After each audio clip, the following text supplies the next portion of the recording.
Your parking has been sent. If you don't have your digital parking, let myself or Tracy know about that so we can get that addressed before Saturday. 11:05 kick on FS1. Next week is 3 p.m. on Big Ten Network. We will have a transcript today. Please speak up when asking your questions. And on our weekly routine of having an assistant coach on Wednesdays via Zoom, we'll start that next week after the first game. So we'll get you more information on the time and send out the Zoom links on those. That'll start a week from tomorrow, not this week. So with that, we'll get to Coach Ferentz. Hey, Kirk, how you doing? Excellent. Thanks, Steve. And, just good afternoon to everybody. So, certainly good to get going. This is always, the best time of year, quite frankly, if you like college football. And, I think one thing about it, the excitement of a new season never gets old. And certainly on Saturday, being in the tunnel right before the Swarm, that's really a special moment. So looking forward to that. And probably like most people involved in college football, too, it's time to play a game. We've been practicing against each other now for about 4 weeks at this point. And I'm sure everybody in the country feels like, it's time to line up and play somebody else and just kind of find out where you're at, learn a little bit more about your football team, and that'll go on all season long for sure. So, it's been interesting here. We had a chance to transition last week into a school year. Still kind of in a camp mode, if you will, or preseason mode, but got the transition there going. And then this is our first game week, like most teams in the country. So that's a little bit of a transition too. And it's really, I think, where your older players, the experienced players, help our younger guys get through that. But we still got a lot of guys. This is all new too, and it's always interesting to see how that is going to go and how they'll respond as we go along here. One thing I always remind our team: there's nothing easy about winning football games, especially in college football, and never has been, never will be. I don't think so. That's just kind of the way it goes. But I think that's something our guys need to understand. I think it's just paramount in competition. You're trying to do something successful. It's certainly not easy. There's no easy route to it, period. And, if you're not involved in it, then, yeah, maybe it's a little bit easier. But if you're one of the teams out there competing, that's a little different story. So that's certainly the case for us. We're playing a really good football team and a good football program in South Dakota State. First thing that jumps out at you, and I'll reference that in a minute, but when you look at their film on any phase, they're well coached and they really play hard, and that's what good teams do. And then I think beyond that, you do a little research and really learn about their program. There's a great tradition of success up there. Certainly they've got a coaching staff that knows what it takes to be successful, and they've done a great job with that. They do have an identity. They've got good players, and they compete hard. And again, any tape you look at, any segment, I know they feel like they've had as good or have as good as skilled players as they've had offensively at any one time, and that's over a couple decades of coaching there. They also have veteran linemen involved, so they've got a really good offensive unit. It's always, I think, interesting that you think about a quarterback that got drafted, you think about an offensive running back that got drafted, and then they got two other guys coming in, kind of a unique situation where arguably the new quarterback may be better, new/old. He's coming in off a year injury, and then they've got the other running back who's a really good player as well. As I said, on defense, well coached. They really play hard, and they present some problems for you. They got, good movement guys that play very aggressively. So overall, it's going to be, a tough challenge for us. And I think the other thing you look at in recent years here, 2 years ago, or whenever it would have been fall of 19, opener of 19, they went up to Minnesota and played them right off their feet. I think it was 28-21 loss. And then last year, and that's what I was referencing, we were getting ready for Colorado State. When you watch that film, them playing South Dakota State, that was not a fluke win by any stretch by South Dakota State. They really outplayed Colorado State in all three phases, and that got my attention right then, knowing that we had them down the road. So bottom line is they're a top quality opponent, and they've got our full attention, and it's going to take that for us to be successful. As far as us, we wrapped up, I guess it's been 4 weeks now. I guess tomorrow will be 4 weeks. And overall, just, pleased with the growth and development of our football team. They've had a good attitude. They've worked hard. We've had to work through some injury situations. That's typical, I think, of any camp, and certainly not an exception this year. And, depth-wise, I think we're fluid in some spots. we'll just see where all things play out. Then there's some other spots where, it's pretty much given. I think that, our 3 linebackers will be the same 3 guys you saw last year. Riley Moss and Kayvon in the back end, pretty safe to say they'll be playing. Laporte at tight end, and Petrus as our quarterback. So, those things are set in stone right now. Some other things we're working through. But again, overall, just, pleased with the competition. I think our guys have improved, gotten better, and, hopefully that'll show up on Saturday. Now, just last note on the roster. I think we've mentioned that Jackson Ritter and Justin Britt will not be able to play this year, medical reasons, and David Davidoff will be in that group as well. And I'm sorry to say he won't be able to play also. So that's kind of where our roster is right now. Last 2 points here. I just want to, give a recognition to Eli Belser. He'll be the honorary captain this week. He's a young guy from El Cater, so he'll be with us on the sideline on Saturday. And last but not least, just, it's going to be great to be in Kenneck. We've been there for Fan Day, which is Kids Day. It was a good opportunity. I've already told the players, especially the younger guys, a little bit different when it's 70,000 in there and, just an enthusiastic crowd. So we appreciate our fan support. Great that the season tickets are already sold out. All the games are in good shape that way, and now it's our job to come and try to match the enthusiasm that our fans will have. I know it'll be a great environment, so hopefully we'll play up to that level and look like a good football team. So I'll throw it out for questions. Going back to the spring and even after the off season, you considered it a competition at quarterback, and what did Spencer do that enabled him to continue to be the starting quarterback at Iowa? It's a long evaluation, and we evaluate everything until our guys, starting in January. Obviously we're not doing football stuff, and both Spencer and Alex are both quality guys, but just the time on the field, I think Spencer's outperformed Alex a little bit at this point. I think he's further ahead and gives us a better chance to be successful. And that's not to diminish what Alex has done. I think both guys have improved. So, now the thing is, can we put this whole thing together and be a little bit more productive offensively? But, both guys have done a good job. I think Spencer's just, continued to climb. Injury-wise, what's the latest on Nico Ragaini, and how quickly do you think he can get back? Yeah, so he wasn't on the depth chart. I think 3 guys weren't on there. That was Nico, Jamari, and who am I leaving out here? There's 3 guys. Anyway, but they've got medical issues right now, and Nico's case is going to be at least a couple weeks. So, he's not on the depth chart, which means he has no chance to play this week. And it's unfortunate because he's really practicing well, great guy, and another one of our veteran players. So it'd be great to have him with us. I'd like to mention the depth real quick at wide receiver. 2 walk-ons, the 2 deeps is the backups. Is the depth a concern at all? And maybe touch a little bit on those walk-ons? Yeah, sure. I mean, first of all, those guys have both done a good job. Jack and Alec have done a really nice job and been consistent. They've been out there every day, which is a big part of it. So they've done a good job, and Arlen's done a really nice job as well. So, we're not as deep as you like to be. It seems like every preseason or every segment, spring ball kind of goes this way too. Certain segments get tagged a little bit with the injury deal, and you just got to work around it. That's what we're doing there. I think the good news is we're a little deeper at tight end maybe than some years past. So, we'll figure out a way to complement things and make it work. Keegan Johnson was slowed. Is he available for a full workload this week? Yeah, we'll see. It's been touch and go. Like I said, we've had a lot of guys in and out of lineup with injuries, that type of thing, and that's always frustrating. Nobody's more frustrated than the players involved, but he's got a chance, so we'll see where it all goes. Chance to play or chance to play? Yeah. Okay. Yeah, chance to play. In retrospect, the fact that Gavin and Rashawn got quality time in the bowl game, does that give them a little bit of a head start going into this year versus where it would have been like? Yeah, I think so for sure. I still appreciate the fact that we knew a couple weeks out ahead. That was a good thing. Tar gave us a heads up on that, so it gave both those guys a chance to prepare as starters. And they both did a nice job, I thought, all month in December, and both played well in the bowl game. So, I think at least, we came into this season feeling pretty good about who our 1 and 2 are and how they can do, and both of them have done a great job.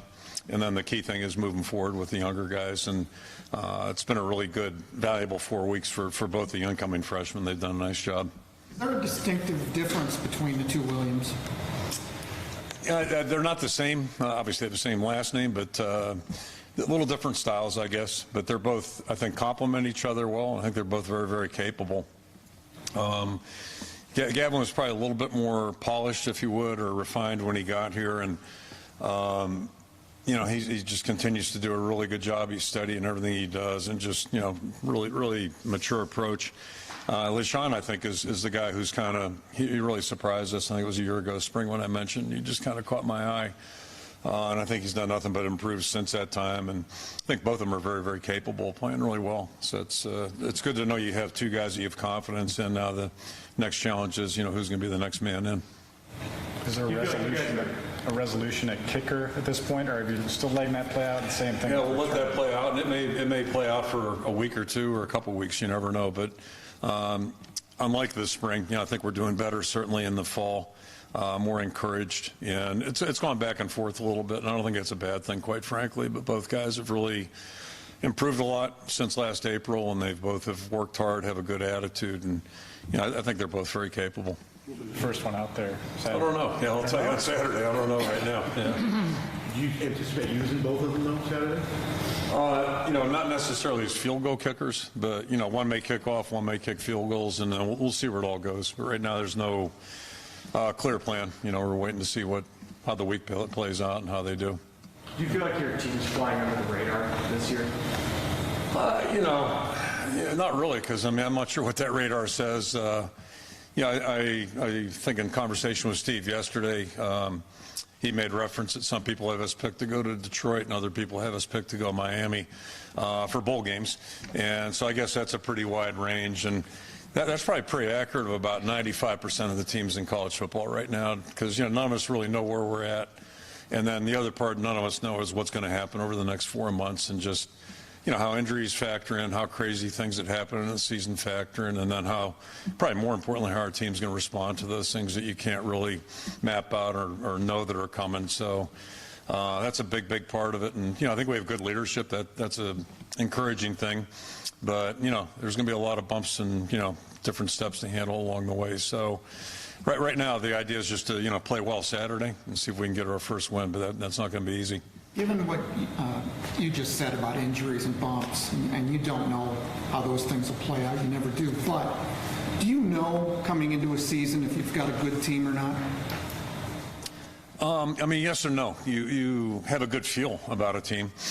And this team's, I think I've been saying pretty consistently, I've felt pretty good about them since we got going in January. They've just had they seem to care about each other. They work hard, have a good attitude, good work ethic. So, that's a good starting point. But, everything you do prior to the first game is about getting ready for that first game. And it's not all about that first game, but all 12 of these games are really critical. We don't get to play 162 games a year, so each and every one really means something. And, how can we handle each challenge week by week? But I think, a big part of it is the not quite 8 months that you invest prior to that. What's that look like? And at least it gives you an idea what you might be able to expect as you move forward. But, that's how we handle these challenges as they come up. It seemed like a few weeks ago the health at offensive tackle was a little bit shaky on the depth chart. Mason is there, and Jack and Nick DeYoung as well. How do you feel about the health at that position in the offensive line as a whole? If you'd asked me 10 days ago, not so good. And then, right now I feel a lot better. Just, again, injuries, and they come and go. And fortunately, the ones we incurred with that group, weren't longer than, a week or so. But it was rough there practicing for a while because we had guys out of the lineup. But I think right now, we probably have 4 to 6 to 7, maybe 8 guys that we feel pretty comfortable about putting out there. Obviously, if you do the math on that, a couple of those guys haven't played. So that's going to be a little bit of a wild ride. There'll be some excitement involved there. But I think we have the nucleus for a good group, and right now it's just a matter of where all that settles out. It's kind of like the kicking position. Not quite sure who's going to be playing where Saturday. But I think we have a chance to have a nucleus of a good group, and hopefully, be better than we were last year at this time. I'm pretty confident that we are, but we still got to go out and do it. But we're still trying to get things settled a little bit there. Is there a possibility in Connor Colby potentially moving into the opposite tackle spot of Mason? Yeah, he's got flexibility to do both, and that's That's a real positive. Jack Plum's flexible, but he's left or right. He won't put him inside. Nick has played both ways, so that's good. And our intention is to keep Mason at tackle. So at least we have some, chess pieces we can move around if we have to. Is there a point when you'd like to have somebody like Colby set at one or the other, or do you want to keep that flexibility? Yeah, we'll just see how it settles out, but it's good to have, usually one of the bigger challenges is not having enough guys to play tackle, and I think we have a healthy competition there, and again, having guys that have some flexibility going in and out helps too. So I think both Nick and Connor have that. Gives us a little bit of a ability to maybe get the best 5 guys out there. There's just no way you can. I'll come right back to you, Scott. I'm sorry. What growth have you seen in the offense in the offseason that maybe gives you confidence that they'll take that next step from last year? Well, part of the challenge is you can kind of piece together. We've had some injury situations that make it a little bit frustrating, but I think collectively, if we can get 11 guys out there that we want on Saturday, that'll be good first of all, and then I just I feel like we're further along. I think everybody, the offensive line is probably a good illustration. We had a lot of work to do last September, and I thought during the year that steadily got a little bit better. We were obviously young out in the receiver position because of the graduation from the year before. So that's part of college football, is just trying to put those pieces together, and usually comes into 2 things, dependability or availability, and then also the improvement the guys make. So I think the guys made some improvement, and it also helps to have guys. Laporta's played really good football for us. I think we know we're going to get from him. So you got some guys like that give you a starting point, but it's a work in progress. It always is. But I think we're further along right now than we were a year ago. With Rodani, I'll come back. I'm sorry. Yeah, sure. You can't predict, obviously, the injuries that's happened to wide receiver during camp, and then going back to January, you had your 4 leading receivers all returning. Mm-hmm. But do you think Charlie Jones' departure in late May, early June, may have impacted what you might have done, say, in one of the signing periods, or even with the transfer portal, had it happened 4 months earlier? Yeah, I'm not sure that would have been a factor. There was one receiver that we, engaged in conversation with and recruited, and he chose a different place. But that's really not, I'm not saying we're going to shut that market down totally, but it's really not how we're looking to build a team. And I think we have enough guys on our team that, we can be successful with. So, I'm not sure it would have altered things a great deal. Coach, I'm sure you saw what Michigan did with their quarterback situation. I'm just curious, is that something you've ever thought about doing with your quarterback group? Not recently. No. We rotated quarterbacks in '81. I'll go back then. I'm not sure it was a plan, and I don't remember how we started them. But no, I mean, in a perfect world, you'd probably like to have one. But if you got 2, that's not a bad situation. And as I've said before, we have 2 that we've won with, so that's a good feeling. And Alex has practiced well. I want to make sure everybody understands he's improved too. So I think we have 2 quarterbacks that are better than they were a year ago. And, right now we just got to try to support those guys and, try to build a good team around them. With Rodani and Keegan both not 100% health, how important has Arlen Bruce been this fall camp and heading into week 1? He's just he did a really good job, as did Keegan last year. I mean, both those guys for first-year guys really, I thought, did some good things. And Arlen's one of the guys that just he goes. He just goes and goes and goes. And he's very versatile and practices well, and I expect him to play well based on what I've seen the last 4 weeks. So glad he's on our football team. Is Brecht or Bostic, are those guys options? Yeah. Oh yeah. Both. Yeah, Brecht's definitely. Yeah. He's practicing right now, so we'll see what happens. Coach, can you talk a little bit about those 3 linebackers that are returning, kind of their significance for this game? Sure. Well, it just, for this season, it's rare when you have 3 guys back that are that experienced, and we're fortunate that way. It's just doesn't happen very often when you have that. A whole group like that's as veteran as they are. So they've been practicing well. All 3 of those guys were out in the spring, so they made up for lost time, that's for sure, and they look comfortable out there practicing well. And if we're going to have a good defensive football team, you got to be good at the linebacker spot. So I expect them to play well and really be good leaders for us, and all 3 of those guys have that capability. When you look at scheduling somebody like South Dakota State, and it happened in 2018, and this was after you played UNI to some very, very close games, North Dakota State, obviously. How does a game like this get scheduled? I mean, do you have to like rubber stamp it, or did you call Stiglmeyer and say, hey, let's play, or did somebody else? No, I don't think I've called anybody. I fielded a call from Pat Hill, whatever year that would have been, where he was going to play 3 times in a row here. And I told him absolutely not, no way. Because I think one year they were like 1-10, next year they're 10-1, and had that really good receiver. They beat Wisconsin, I think, up in Wisconsin, or at least So that was an easy conversation. I'd worked with Pat, but no, I don't get too involved in that.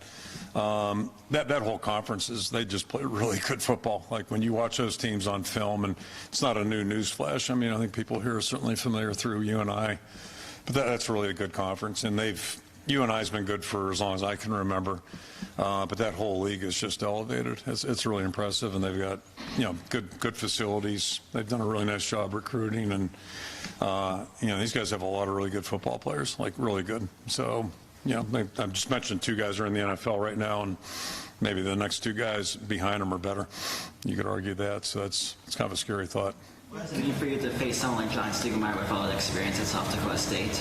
Yeah, so I think I'm older than him. I haven't done. He's older than me? No, you're 2. Okay, I figured I was. So, that's unusual that somebody's that close, and then he's got more tenure. So, but I have great admiration for him. He's done a great job with the program. Not that I know them intimately, but I've followed them now the last several years, and just watch the way they operate. And we've seen them in crossover tape. That's pretty much, you form opinions about anybody. When you watch tape, at least that's how I form opinions about programs.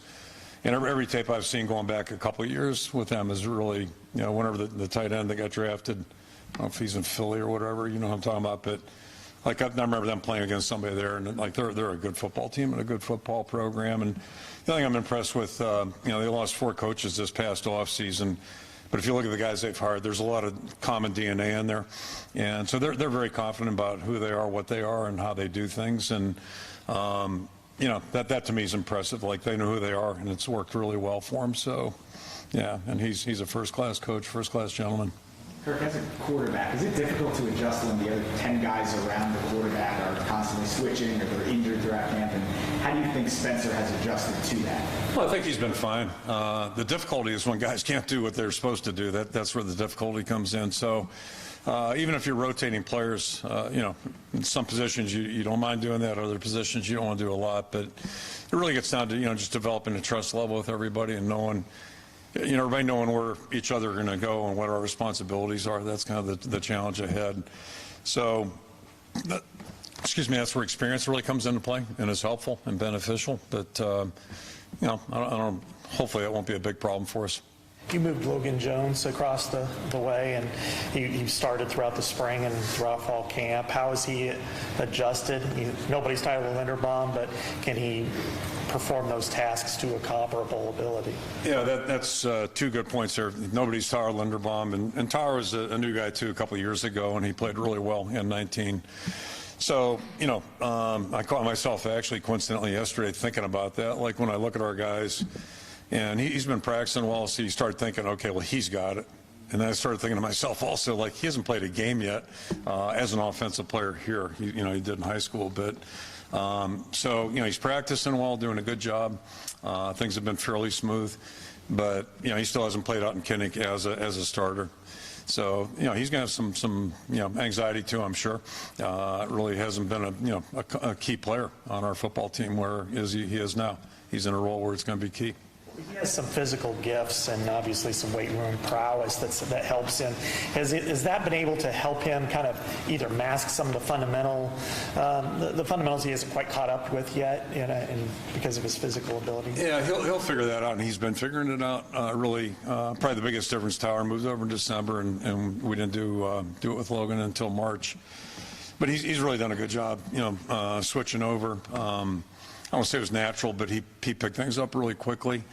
He's a really coachable guy, and you pointed out the things he does in the weight room or in competitions out there. He's one of those guys that just is an achiever. So that's a really good starting point. And I think, it's one thing about new games. Like, we have a lot of guys that haven't, talk about the linebackers have played a lot. We got a lot of guys that haven't played a lot. And all of a sudden they're going to be asked to do some things. So, we'll ride the ups and downs a little bit with that. But, one thing I've learned is when guys practice well, that's a good predictor of how they're going to play. And in Logan's case, he's really done a good job there. How do you feel about where the rushing offense is at right now? It seems like you're pleased with how the running backs perform in the Kids Day scrimmage. How have they and the offensive line built off of that momentum since then? They've done a good job. I alluded, we had some injury issues about a week and a half ago, which made it a little bit bumpy, but I think everybody's on the same page, and it's probably why we need to play. You get to a point where offense knows the defense, defense knows the offense, and it's like spy versus spy out there. And about 7 days ago, everybody hated each other in the building. Like, the offense guys hate the defensive guys. It just happens every spring and every August. So it's time to go and see what we look like against somebody else. That's really where we're at. Are your players aware of the problems that FCS schools have caused other teams? And they certainly are aware that this team's not going to come in and light out. Yeah, I mean, you don't have to look too far back in our history to cite that. And, an easier one's the UNI game in 2009, where, that's where I told my son Steve, watching the basketball, I think Butler lost to Youngstown State, and they were playing whoever it was for the NCAA championship. And I looked at my son Steve, I said, can you imagine these guys lost to Youngstown? He said, well, you guys in 09 lost to UNI and then went to the Orange Bowl. I was like, oh, a good point. So it's just, you can't, that's what I'm saying, winning's not easy, and that was a miracle that we won in 09 with a good football team. We had a really good football team, as it proved out. So each and every week is a challenge, and we're playing a team that's got a lot of proven success, and they got a lot of proven players coming back, so they've got our total attention and total respect. And the minute you start looking at it differently, that's when you get in trouble, I think, in competition. When you look at your defensive line right now, I mean, it appears as deep as it's ever been. Do you anticipate like Van Ness playing more on the edge as opposed to inside? And then how does Aaron Graves kind of fit into it? Yeah, well, a couple points there. We'll see how it all fits out about us in position versatility. Lucas does have that versatility, so that's a good thing. And I think you're accurate in our depth. It's probably about as good as I can remember. We've got a lot of guys that I think we can put in there that we trust, and I think will play well. And then it's kind of like we're talking about some of the guys. Just curious to see, Lucas is a year older. Let's see what he looks like now. And if he is playing outside, does that make a little difference for him? All those kinds of things. And, who knows who's going to emerge? We got some interesting guys in the group. And then with Aaron, Aaron's done nothing but impress us. And the challenge there is that we do have some depth. If you're some other positions, he'd probably be in there an awful lot. But we'll see how the game plays out. But we fully intend to play him and push him forward and see what happens after a couple of weeks. A lot of interest, of course, in Xavier Wampa. Do you expect him to play a full, the whole season? Yep, he's in the special group. teams? Yep. Okay. Yep. How about TJ Hall? Austin? He's in the group. Yep. Okay. Mm-hmm. And then one guy, maybe this was in Jennings Dunker. We saw him first team right guard Kids Day. Is he available? Yeah, he's playing. Yeah, he's on the depth chart. I think. Oh, he's not. Okay, put him on there. He's on there. Yeah, he's in the mix of top 8, top 10 guys. Yeah, yeah. What about kick return or punt return these days? So we got a group of guys there, and it's kind of like the kicking position, but probably Cooper, DeJean, certainly Arlen Bruce. You got Raleigh Moss. Those are the top 3 guys. Wick is also a punt returner, so he's a possibility.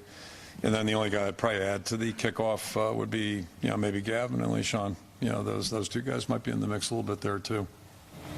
Is there a hesitation on the punt return to put Arlen back there just because of the wide receiver depth? No, not at all. No, not at all. We're going to put the best guy out there, and it's been pretty much back and forth. But both of them have done a good job and been really solid.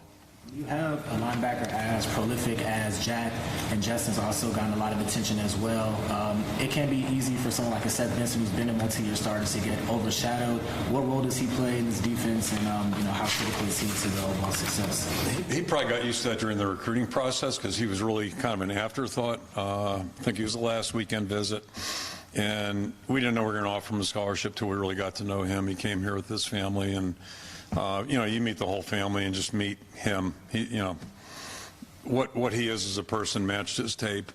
He doesn't have the physical attributes or measurables that the other two guys do, but he's played a lot of winning football for us and so invested, such a strong leader. So I think that's one of the beautiful things about sports and football. Not everybody's going to be a first-round draft pick, but you can still play good football and play winning football, and Seth has done that. Ultra respected by everybody on the team. So I think he's overall the complex stuff. Like he don't have a complex about how tall he is or how much he weighs, that type of thing. And he's just played really good football for us. So I'm thrilled he's on our team. You've had South Dakota recruits from time to time, including some mighty prominent ones. Is there anything that distinguishes kids up there? Well, I wish we found a couple more of those guys, a couple guys on their roster, but yeah, it's a really good point. And I can't remember if I guess Chad would have been the first one. You had Chad Raleigh go right down the list, but yeah, we've hit a really high percentage of those guys, and I'm not sure I can put a finger on it other than. And things have changed over the last 20 years. It's harder to find guys hidden out anymore, but it still happens every now and then, and I think those guys were ultra under-recruited. And that's sure proved out to be, and they've done a great job recruiting their own home state. Kirk, where do the freshman running backs fit into the equation as far as freshmen that could potentially play right away? Yeah, I think both of them are in the mix right now. At least we have plans to let them go as well, and we'll see how the game plays out. But yeah, they'll. I don't know if they'll both be in there Saturday, but my guess is at least one of them will. Flipping Mike's question around, do you like it when a young man from Solon can come here to Iowa City? Yeah, I love it. Come here. Yeah. I mean, like from South Dakota State, like is there a particular level of a chip on their shoulder that they have that you have to prepare for? Oh, you're talking about the opposite? Okay, I wasn't following your question. You have a guy in Adam Bach who's from Sure. I mean, their whole team will come in with a chip on their shoulder. I mean, that's just the nature of a game like this, no question. And yeah, then if you're a local player and he's a really good player, it looks to me like he's the leader of their defense, and he's been really productive for him. He's a really good player, and I'm sure, he's going to want to come in and show us that we made a mistake. And I'm probably want to argue with him, but that's the nature of recruiting. You can't be right every time, that's for sure. But he's a really good football player. Coach, can you talk a little bit about Abdul Hodge and kind of what's running through his mind? Obviously, formerly coaching Well, he was on the Rivals up there. He's a Coyote, but he has some insight. Nothing really that detailed other than he knows what a good program they have and what a good team they are, and this will be Abdul's first game. Not with a helmet on, so I think that'll probably be special for him too. But he's been a great addition to the staff, first-class guy, and he's really, I think, been a really good addition to our staff. Done a nice job with the tight ends. I think they would echo that. Even though he is the tight ends coach, has he helped the linebackers at all? Has he given any insight to the defense? Not to my knowledge. I think he's pretty much been, but he may be on conversation. You never know. He and Seth, but. He's just a good football coach, and coaches all hopefully help each other. That's a big part, and help guys on the team. I think you guys are most likely going to face some adversity this weekend in some way, shape, or form. I don't know if you watched. 5 minutes. I don't know if you watched the Nebraska game at Northwestern, but it was a great example of a team that stuck with it for 60 minutes that won the game. How have you gone about teaching that to your team? Because it does seem like it is talking to all of them. They're all a 60-minute team. We want to be the best in the fourth quarter. How have you gone about that, I guess? If you're going to win consistently, it's got to be part of your curriculum. And, I don't mean this disrespectfully, but the difference between being someone out there competing and a fan, and I'm going back 20 years ago when we had the iClub breakfast. If we'd lose a game, the deflation in the room 5-6 days later, Friday morning I was like, oh my God, let's not surrender this game. All right, we lost the last game. But you just can't afford to do that. I mean, it's just competition. And even if you're getting slaughtered, you still play the game. You get 60 minutes to play it, so you play it. But typically that's not the case. And, a lot of things can happen. So you just got to keep playing. And it's as simple as that. As soon as you give up, you are done. There's no question about it. But if you keep playing, keep trying, hopefully good outcome will come. If not, at least you're helping yourself moving forward. And it's all about, at some point you got to turn the page and move forward too. feel like you got enough positional flexibility, like Potabom's playing some tight end and Laporta possibly playing X, that you can kind of still do some of the things you might want to do in certain personnel groupings, even though it may be 12 personnel, but it may look like 12 or 11 or something like that? Yeah, well, I mean, we're not going to come out in the wishbone or anything like that. So, I mean, that's not a discussion. But, yeah, you move your players around to try to, fit the scheme that you want to implement. And if you do have some position flexibility, which in the guys you mentioned, that gives us some that you don't always have in every year. So, you just try to find a way to, be able to personnel the things that you're trying to get done in the run or the pass game. And, obviously it starts with who's available and who can do what well. Yep. Okay, thank you. Thanks, Kirk. Thank you. Steve, first name jitters here. Forgot about our captains. So, yeah. So anyway, we got Jack Campbell is one. All right. You've got Kayvon Merriweather, number 2. And I'm brain farting here. Sam Laporta.